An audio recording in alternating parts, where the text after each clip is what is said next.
तीन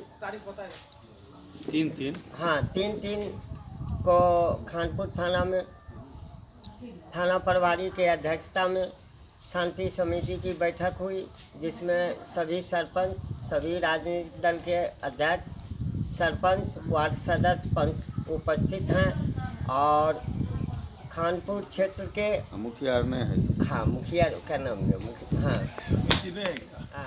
तो जिला के सभी प्रखंड के सभी शिवालय पर नज़र रखना है। शांति समिति के बारे में खानपुर थाना के अध्यक्ष जी बताए और मुखिया, सरपंच और स्वयंसेवक बना करके शांति समिति पर विचार किया गया और शांति से महाशिवरात्रि का व्रत को संपन्न कराने के की दिशा में जानकारी दी गई।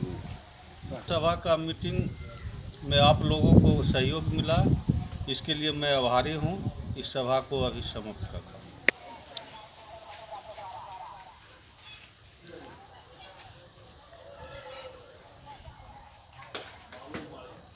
मुंशी जी आइए ना इधर।